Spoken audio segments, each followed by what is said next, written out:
5,000 మంది చిరు వ్యాపారులకు 332 కోట్ల రూపాయలు రుణాలను రెన్యువల్ కూడా ఈ సందర్భంగా కూడా చేస్తూ ఉన్నాం. అంటే మొత్తంగా ఈరోజు ఈ కార్యక్రమం ద్వారా 418 కోట్ల రూపాయలు 3,95,000 మందికి ఈరోజు మళ్ళీ వాళ్లకు రుణాలుగా కొత్త రుణాలుగా వాళ్లకు ఈ కార్యక్రమం ద్వారా ఇస్తూ ఉన్నాం. అంతేకాకుండా గతంలో జగనన్న తోడు స్కీమ్ పరిధిలో రుణాలు తీసుకొని సకాలంలోనే రుణాలన్నీ కూడా చెల్లించిన 5,80,968 మంది లబ్ధిదారులకు వాళ్ళు సకాలంలో చెల్లించిన ఆ వడ్డీని 13,64,00,000 రూపాయలను వడ్డీని కూడా తిరిగి మళ్ళీ వాళ్లకు ఇస్తూ ఉన్నాం. అంటే మొత్తంగా ఈరోజు కార్యక్రమం చూస్తే దాదాపుగా 430 కోట్ల రూపాయలు ఈరోజు లబ్ధి చేకూరుస్తూ ఈరోజు వివిధ వర్గాలకు అందజేసే కార్యక్రమం జరుగుతూ ఉంది.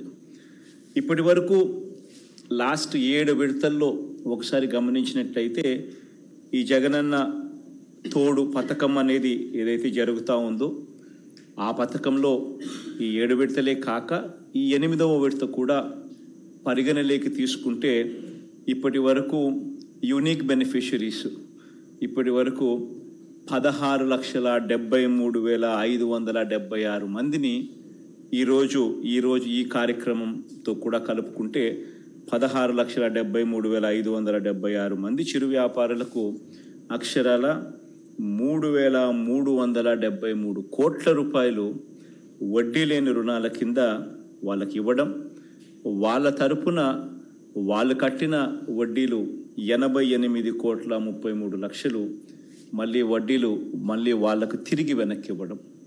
ఒక గొప్ప అడుగులు ఈ 4.5 సంవత్సరాల్లో పడ్డాయని చెప్పడానికి చాలా సంతోషపడతా ఉన్నాం. ఈ స్కీమ్ ద్వారా ఒకసారి నిజంగా ఈ స్కీమ్ ఎలా జరిగింది, ఎలా జరుగుతూ ఉంది, ఏ రకంగా బ్రతుకులు ఏ రకంగా ట్రాన్స్ఫార్మ్ చేస్తూ ఉంది అన్నది ఒకసారి గమనించినట్లయితే ఈ స్కీమ్ ద్వారా లబ్ధి పొందిన వారి వివరాలు ఒకసారి గమనిస్తే మొత్తం లబ్ధిదారుల్లో 73,072 మంది చిరు వ్యాపారులు ఇప్పటికే 4 సార్లు డబ్బులు కట్టడం, డబ్బులు తీసుకోవడం ఇలా 4 సార్లు జరిగింది. అదే రకంగా 5,10,241 మంది లబ్ధిదారులు 3 సార్లు అంటే డబ్బులు కట్టడం, మళ్ళీ డబ్బులు తీసుకోవడం, మళ్ళీ డబ్బులు కట్టడం, మళ్ళీ డబ్బులు తీసుకోవడం ఇలా 3 సార్లు వాళ్లకు కట్టడము తీసుకోవడంలో ఈ స్కీమ్ ఉపయోగపడింది.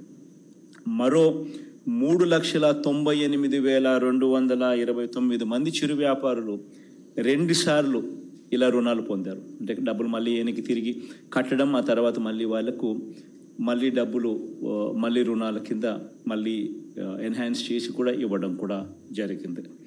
ఈ కార్యక్రమం ద్వారా నిజంగా ఈ చిన్న బ్రతుకుతూ ఉన్న వాళ్ళు, ఈ హస్త కళాకారులు కానివ్వండి, ఈ ఫుట్పాత్ల మీద అమ్మకాలు జరిపేవారు కానివ్వండి, వీధుల్లో తోపుడు బండ్ల మీద పండ్లు కానీ కూరగాయలు కానీ ఇలాంటివి వస్తువులు ఆహార పదార్థాలు అమ్ముకునే ఇలాంటి వారు కానివ్వండి, రోడ్డు పక్కన టిఫిన్ సెంటర్లు నడుపుకుంటా ఉన్న ఇలాంటి వారు కానివ్వండి, గంపలు బుట్టల్లో వస్తువులు అమ్ముకునేవారు కానివ్వండి, లేదా ఆటోల మీద లేదా సైకిళ్ళపై వెళ్ళి చిన్న వస్తువులన్నీ కూడా వాళ్ళవన్నీ కూడా అమ్ముకునే వారు కానివ్వండి, ఇలా వివిధ వృత్తుల కళాకారులు ఇటువంటి వారందరికీ కూడా వీళ్ళు బ్రతకడమే కాకుండా కొందరైతే వీళ్ళు బ్రతుకుతూ ఒకరికో ఇద్దరికో ఇంకా వీళ్ళు కూడా కొద్ది గొప్ప ఉపాధి చూపించే కార్యక్రమం కూడా జరుగుతూ ఉంది. ఇలాంటి వాళ్ళందరికీ కూడా ఈ కార్యక్రమం ఎంతగానో ఉపయోగపడుతూ ఉంది. మొదటి సంవత్సరంలోనే ఇటువంటి వాళ్ళకందరికీ కూడా 10,000 రూపాయలు ఎలాంటి గ్యారంటీ లేకుండా 10,000 రూపాయలు వాళ్ళకి ఇవ్వడం, అది సకాలంలో వాళ్ళు చెల్లించిన వాళ్ళందరికీ ప్రతి ఏటా కూడా వాళ్ళను మోటివేట్ చేస్తూ ప్రభుత్వం తరపు నుంచి వాళ్లకు 0 వడ్డీ కిందనే వాళ్ళ కట్టిన వడ్డీని మళ్ళీ వాళ్ళకు వెనక్కి తిరిగి ఇవ్వడమే కాకుండా ప్రతి సంవత్సరం కూడా 1000 రూపాయలు వాళ్ళను మోటివేట్ చేస్తూ 1000 రూపాయలు పెంచుతూ దాన్ని 13,000 దాకా కూడా తీసుకొని పోయేట్టుగా ఈ స్కీమ్ను ఇవాల్వ్ చేయడం చాలా చాలా సంతోషాన్ని కలిగించే విషయం. ఇక్కడ ఇంకా కొన్ని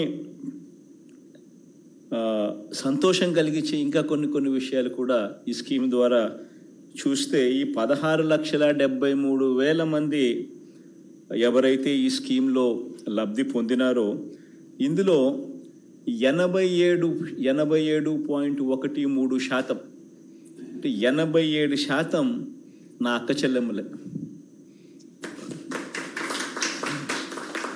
నిజంగా ఇది మరో మహిళా సాధికారత విషయంలో ఇది మరో విప్లవం అని కూడా చెప్పచ్చు.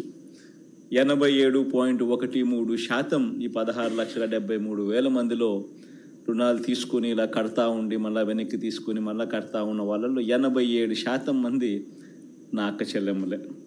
ఇంకొక సంతోషాన్ని కలిగించే విషయం కూడా ఏందనంటే, ఈ 16,73,000 మందిలో దాదాపుగా 80% మంది అంటే 79.14% నా ఎస్సీ, నా ఎస్టీ, నా బీసీ, నా మైనారిటీ వర్గాల వాళ్ళే 79.14% మేరకు వీళ్ళున్నారు.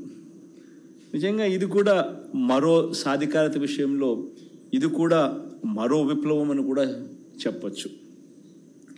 ఇలా రాష్ట్రంలోనే ఒక గొప్ప విప్లవాత్మక అడుగులు పడతా ఉన్నాయనేది ఒక ఆస్పెక్ట్ అయితే, రెండవ ఆస్పెక్ట్ ఏంటంటే నిజంగా దేశానికే మనము చేసే ఈ కార్యక్రమం ఒక దిక్సూచిగా ఉంది.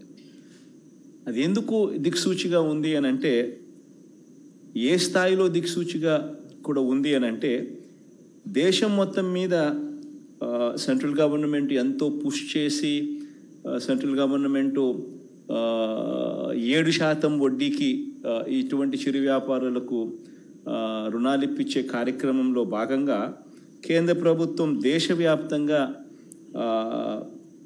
58,65,000 మందికి ఈ పిఎం స్వనిధి అనే పేరుతో ఇస్తే, ఈ 58,65,000 మందికిలో వాళ్ళు ఇవ్వగలిగితే దేశవ్యాప్తంగా ఒక్క మన రాష్ట్రంలోనే 16,74,000 మంది ఒక్క మన రాష్ట్రంలో మన నెంబర్స్ ఉన్నాయి. అదే రకంగా దేశవ్యాప్తంగా 10,220 కోట్ల రూపాయలు ఇలా కేంద్ర ప్రభుత్వం 7%కు ఇచ్చే కార్యక్రమం చేస్తే, 10,220 కోట్లు చేస్తే ఒక్క మన రాష్ట్రంలో 3,000